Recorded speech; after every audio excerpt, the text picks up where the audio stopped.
This is E-Commerce Uncensored.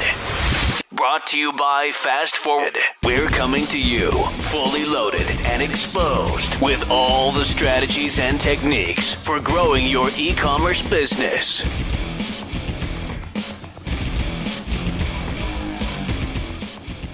Hey everyone, and thanks for joining us on another episode of E-Commerce Uncensored. This is episode number 167. My name is Kevin Manel, and I'm here with Jason Caruso.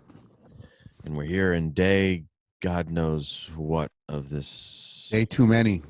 It's getting crazy, man. And It's getting crazy. I don't know how some people do this remote working situation. I mean, I know some businesses are just like built off of it, and I'm just like, it's not that easy. Especially when you're a control freak. Yeah.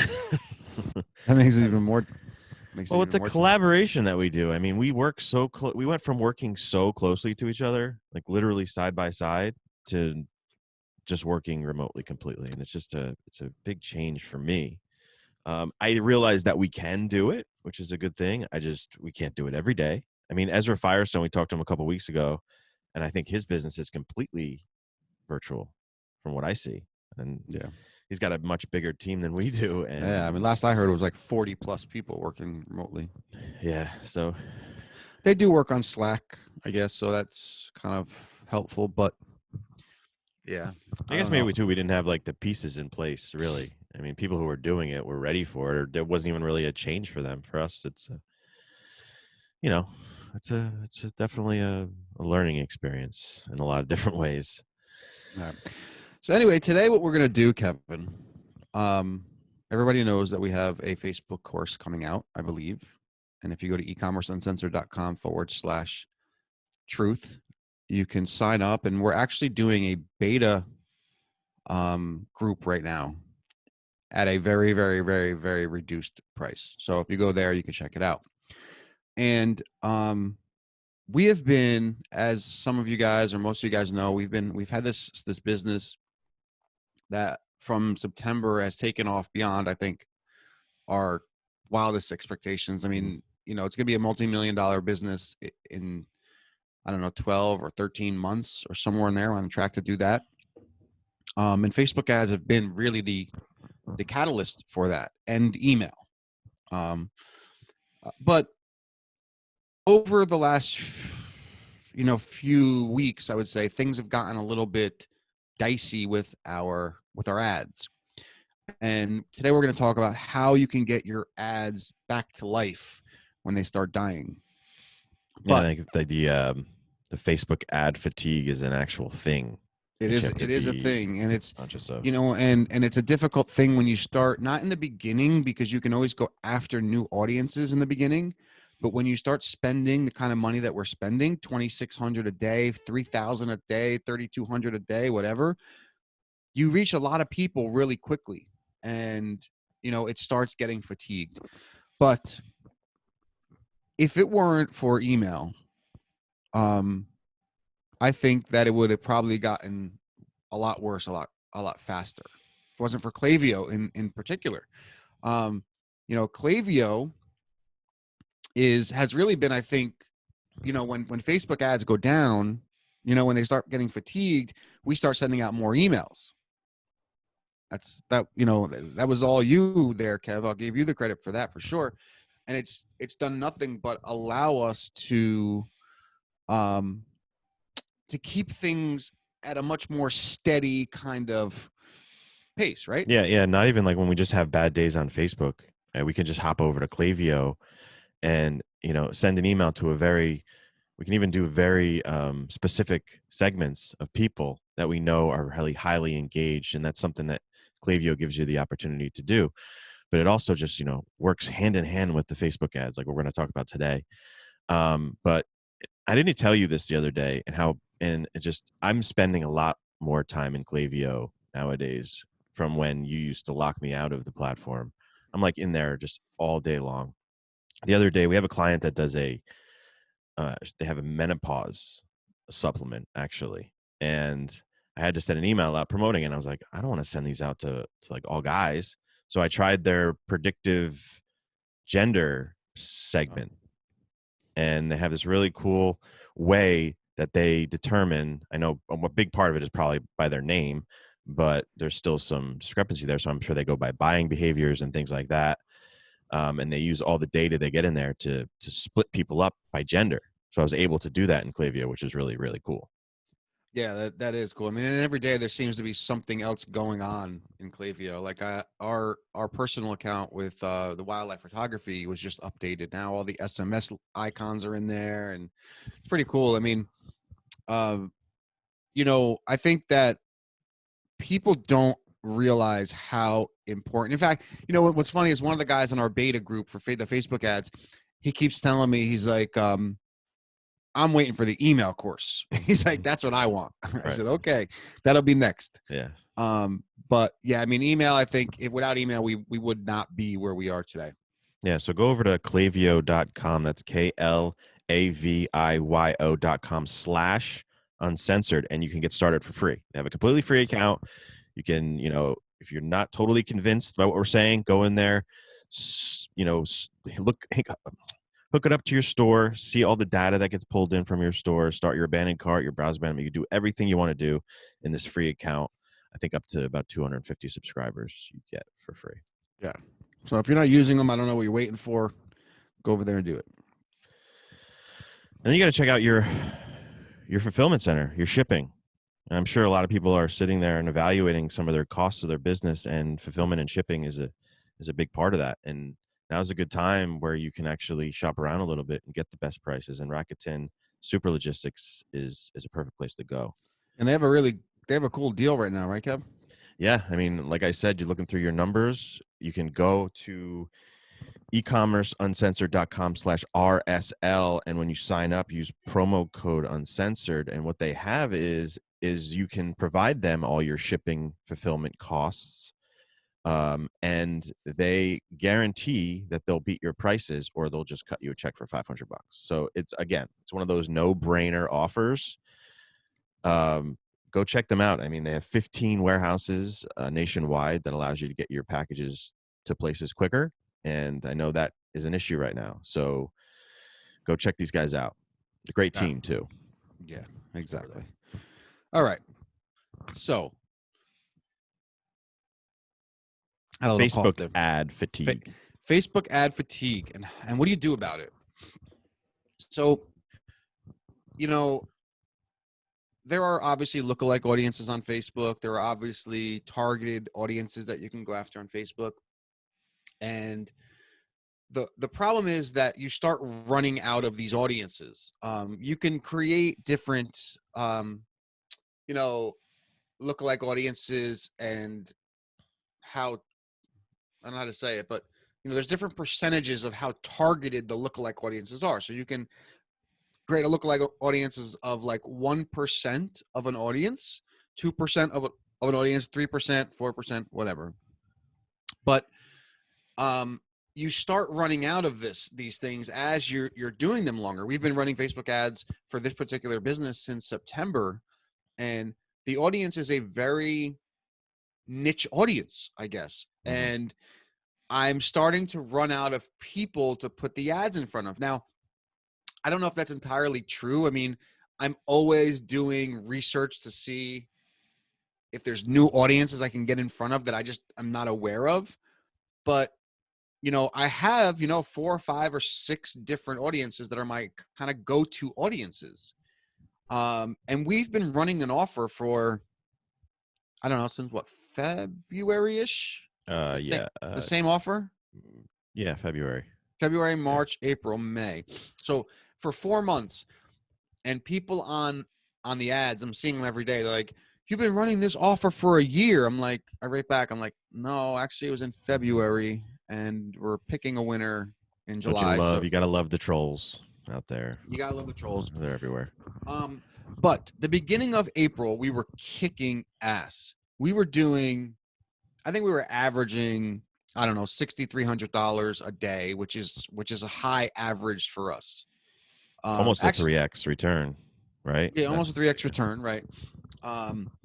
So, and all of a sudden, out of nowhere, it just kind of like started like dipping, and then coming back up, and then dipping again for 2 or 3 days, and then coming back up for 1 day, and then dipping again. I'm like, oh man, what the hell is going on? And couldn't figure it out. I mean, I would change the images in the video I would change the images in the ads. I would do those kind of things. But then they, sometimes they wouldn't work as well. And I would go back to the images that I had. And then yesterday I was talking to Kevin and I'm like, I'm going to be honest with you, man. Like at the beginning of April, when I saw this happening, we're doing this, $6,300 a day. I got a little lazy and I was like, okay, I can just leave this alone. Yeah. Is that what happened? Yeah, pretty much. Just so we could give some context, how big are those? Do you know how big those audiences are that your go-to audiences are? Are they in the millions? Are they in the hundreds of thousands? How big are they?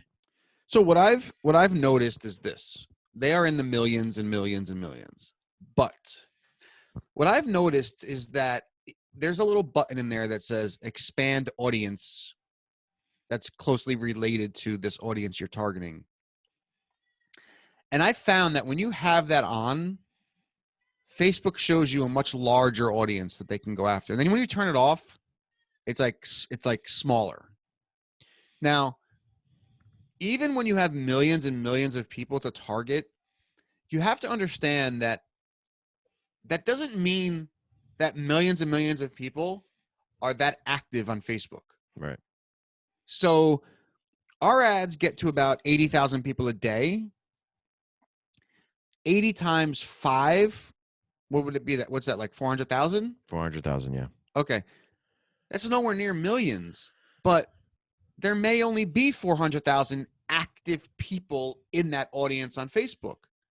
You got to understand too that Facebook is also narrowing down that audience based on your conversion too. I mean, even though 400,000 people are in that audience, we have a conversion for a specific a purchase. Not all 400,000 people in that audience are purchasers. They could be known as like video watchers or just clickers, not actual people who are looking to convert or purchase. So that limits your audience too. Right. So like maybe most of those people don't buy on Facebook. So Facebook doesn't use them as a purchase conversion. Maybe those people are just clickers. Maybe they're, so. Right. So usually what happens when I get to these sort of places where I'm not really sure what to do, I try different things. I just try to, little tweaks. I try to give the algorithm just like these little like kicks in the asses to get going again, And what was interesting is that, I'm moving into, as you know, Kevin, I'm moving into a house, and I have admittedly been a little bit distracted over the last couple of weeks because my living, you got like a 10-week-old. I have a 10-week-old. I have a 10-week-old. He's like 10-week-old, right? He's 10 weeks old. We're trying to find a house. I've been like going to look at houses. I've been going to it's just been a big distraction to me. So, the ads were doing great. So I'm like, okay, maybe this is a good time to like chill a little bit and just like get my things done, go see these houses, whatever. And I realized that Facebook ads are not one of those things where you can just set it and forget it. Yeah. That's the dream, to have that offer, that ad that just works forever. And it's just really not realistic. But if you just kind of keep an eye on it and make these small little tweaks that don't have to take a lot of time, right?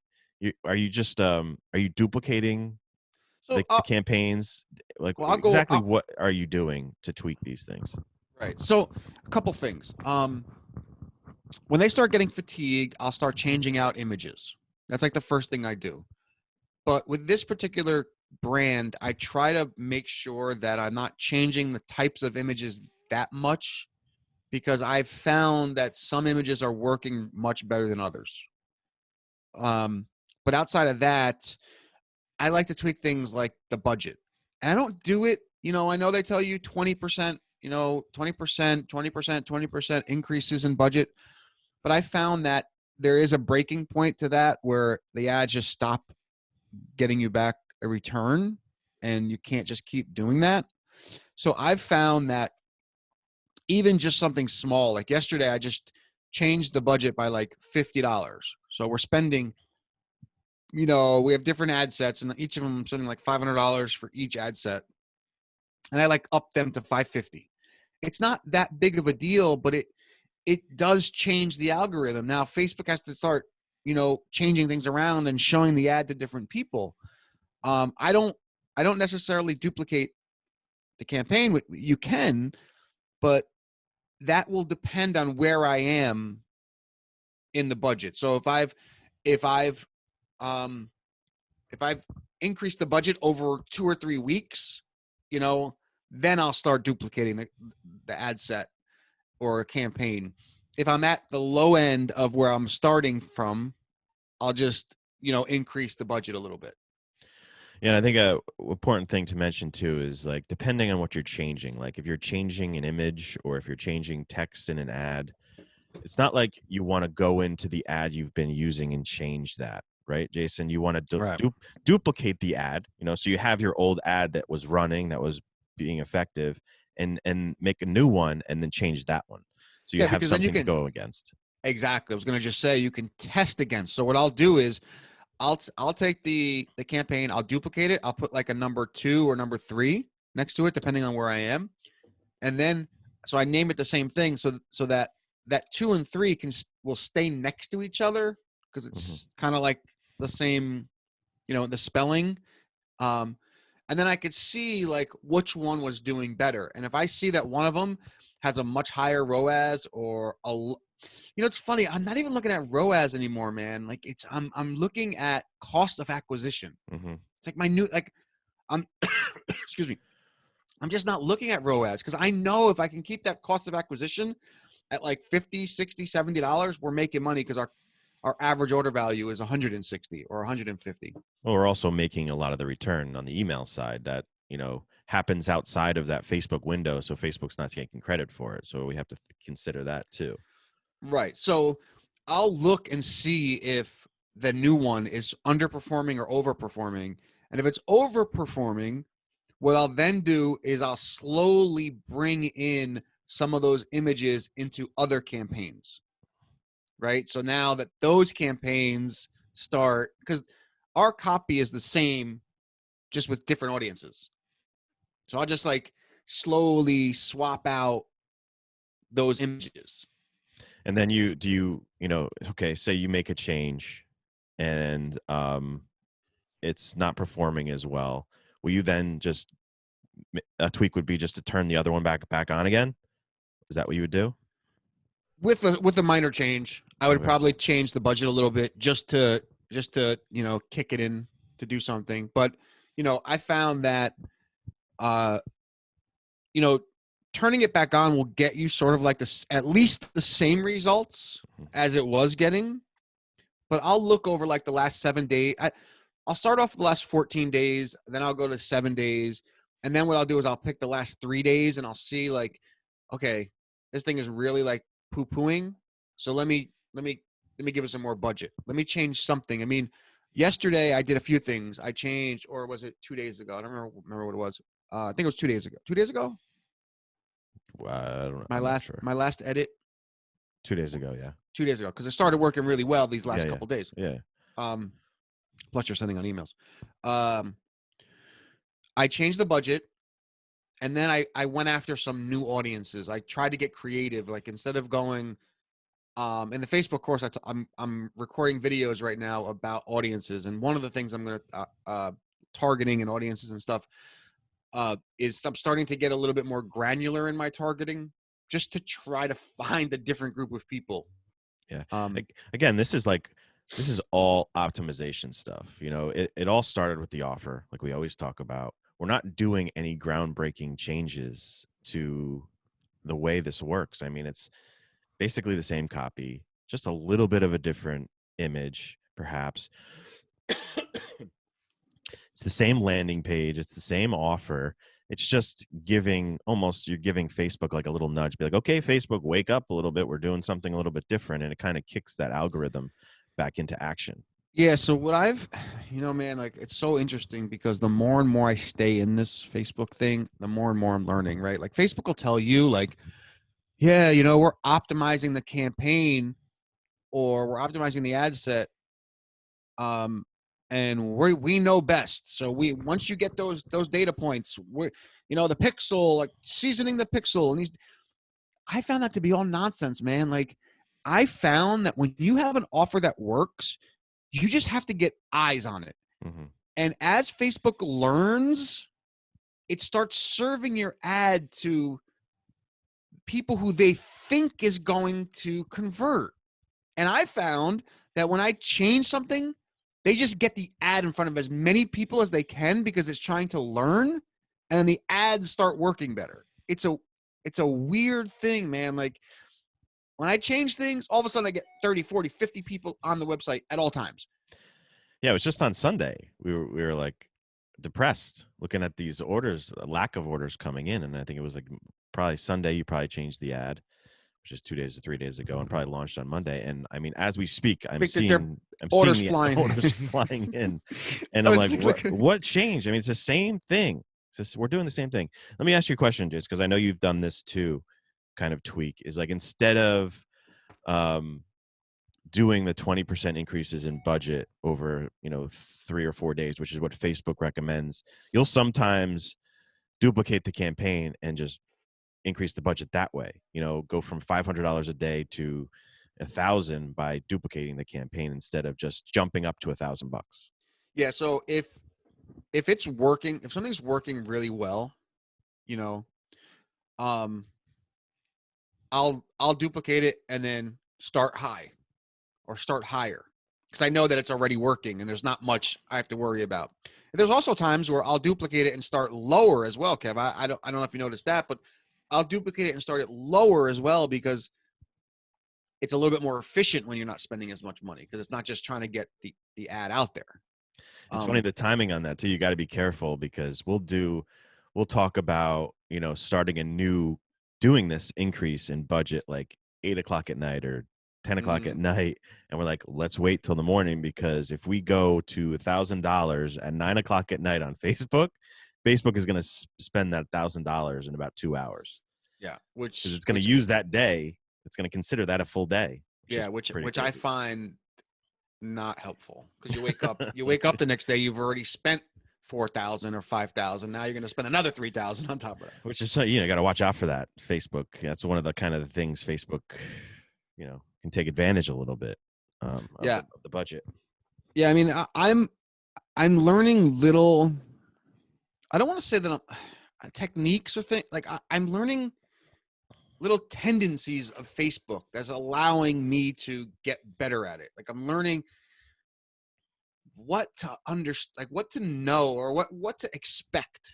I'm learning that a lot more. So like when I see something, I'm like, okay, I see this pattern happening, and I'm not taking note of it. It's just, I'm seeing it over and over and over. And I'm like, dude, this is something that's happening over and over. Like, okay, how do I fix this? How do I change this? What do I do to like, kind of buck the system a little bit, because I have an offer that works. I don't have to change the offer. I don't have to change the landing page that much. I'll go in there and I'll add things, like we just added the social proof to it. I'll do those kind of things. But for the most part, I'm just trying to see tendencies in Facebook that I could take advantage of. And, and now like,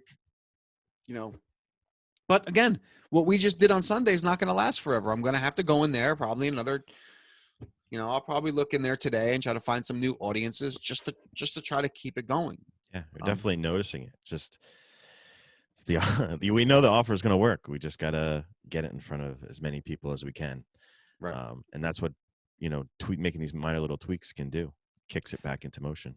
Yeah. I mean, but you have to be careful what you do because, you can go from having something that's a winning ad or, a winning campaign to something that kind of gets shut down. So you have to be careful. And I've found that when I spend less per day on a particular campaign, that the return is much higher. It's much better. So I like keeping the budget low and just kind of scaling out like with different campaigns rather than just scaling up with money. So like splitting up interests like that, or in different campaigns. Is that what you mean? Or not necessarily, but that could be a way to do it, right? Like you could do different audiences. I'm talking more like I like to try to find like other things that I could target. Like yesterday or the other day, I put in like, we don't ever retarget. We haven't been retargeting the journal at all. So I put like a retarget in the page engagement campaign. Gotcha. So now those are kind of both retargeting, you know, people that know us, that kind of thing. Yeah. So there's a lot of different little things you can do, and you really just have to get your hands dirty and in there, and just like Jason said, see some of the patterns that are happening. You'll begin to learn. You'll begin to see what's happening. It's kind of probably interesting from your end because you can almost, at this point, predict what's going to happen in some sense. It's interesting. What's really interesting, dude, and this is one thing that I've been covering in the course, the Facebook course. What's really interesting to me is that it's less and less about Facebook, really, and more about just getting like the right people to the offer. You know, and that's all I'm using Facebook for. You know, I'm not really before we got here. I was like, oh my God, Facebook ads. It's the ad. And I'm just realizing now that like the ad just attracts the right people, you know? Yep. But that offer is what is the most important thing. Absolutely. And that course, where can they find that course, Jason? ecommerceuncensored.com/truth. You got to check it out. You can get into our beta group much cheaper. Yeah, sign up for that. I believe the page is just to sign up, and then we're going to be sending out. You're going to send out a notice to join that beta group? Yeah, I'm going to send out a notice. I got to just create a little video for it because that beta group has changed a little bit. How I was going to do it, I was going to do a live call. Then I realized like a lot of people who listen to this podcast are like all over the world, and like nobody could be like, people are like, yeah, I can come. Another guy was like, no, I can't be there. Like it's like, so I decided to just drip the content to people, and they're loving it. I mean, I'm sending like a video a day almost. I kind of slowed down a little bit, but the feedback that I'm getting is amazing, and I'm like, why did I wait so long to do this? I mean, it's not really like, you know, it's not really our cash cow, so to speak. But just like people, the feedback I've gotten from people, I think it's just like well worth it for me. You know, I'm having fun creating the videos. There's no pressure because it's dripped to everybody right now. And they're loving it and I'm liking it because they actually watch the videos when I do that. When somebody buys a course and there's like 15, 20 videos in there, I find they don't watch them all.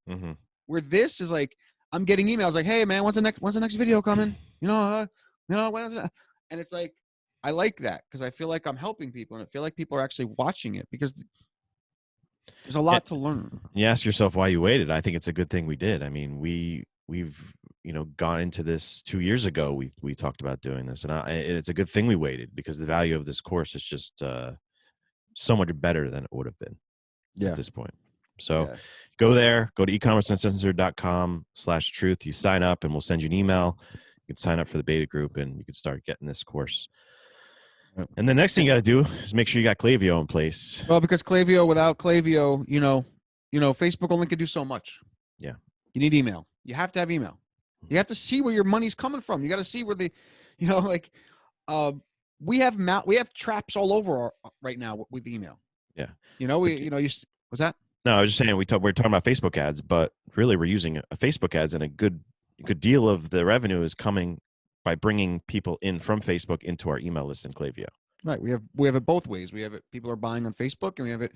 People are buying through email. But email's been a huge, like we've done a thing where like people are signed up for our course. Not our course. Sorry, our subscription for the journal, and then like 3 days later, I just have Clayvo send an email and upgrade them from an annual subscription to a lifetime subscription, and it makes a couple $1,000, but it's a couple $1,000 that I didn't do anything for, but automatically send an email that just asks people to upgrade. Yep.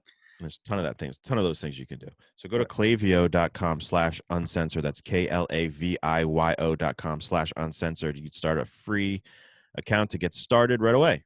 And then, like I said earlier, you're looking at costs, you're looking at fulfillment, you're looking at shipping. You got to check out Rakuten Super Logistics. They have a great program where you can go to ecommerceuncensored.com/RSL, fill out their little form, use promo code uncensored, and you provide them all your shipping and fulfillment costs. They guarantee that they'll beat what you're paying now, or they'll just cut you a check for $500. So head over there and check those guys out. Yep. All right, man. You all good? I'm good, man. All right, cool. Thank you guys so much for joining us. This has been episode 167. As always, you can check us out at ecommerceuncensored.com, and we'll talk to you guys real soon.